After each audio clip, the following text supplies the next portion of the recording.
నేడు ప్రధాని నరేంద్ర మోడీ బీహార్, పశ్చిమ బెంగాల్ రాష్ట్రాల్లో పర్యటించనున్నారు. పర్యటన సందర్భంగా రెండు రాష్ట్రాల్లో 18,000 కోట్ల ప్రాజెక్టులను ప్రారంభించనున్నారు. బీహార్లో 13,000 కోట్ల రూపాయల ప్రాజెక్టులను, పశ్చిమ బెంగాల్లో 5,200 కోట్ల రూపాయల ప్రాజెక్టులను ప్రారంభించనున్నారు. బీహార్ పర్యటన సందర్భంగా 2 రైళ్లను ప్రారంభిస్తారు.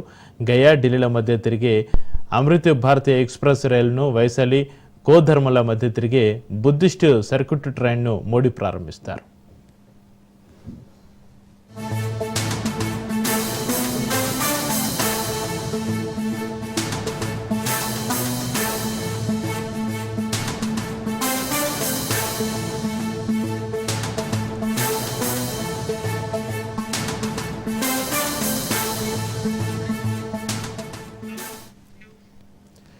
NH 31 పైన 8.15 కిలోమీటర్ల పొడవైన ఆంటా సిమారియా బ్రిడ్జిని, గంగానదిపైన 1.86 కిలోమీటర్ల 6 లేన్ల బ్రిడ్జిని కూడా ఆయన ప్రారంభిస్తారు. గంగానదిపై 6 లేన్ల బ్రిడ్జి కారణంగా మోకామా నుంచి బెగుసరాయ్కు డైరెక్ట్గా కనెక్టివిటీ ఏర్పడనుంది. పశ్చిమ బెంగాల్లో కొత్తగా నిర్మితమైన మెట్రో ట్రైన్ సర్వీసులను కూడా ప్రధాని మోడీ ప్రారంభిస్తారు. మధ్యాహ్నం 4:15 మెట్రో సర్వీసును ప్రారంభిస్తారు. అంతేకాకుండా బెస్సర్ రోడ్డు నుంచి జైహింద్ విమాన్ బందర్ ఎయిర్పోర్ట్ వరకు మెట్రో రైళ్లు ప్రయాణిస్తారు.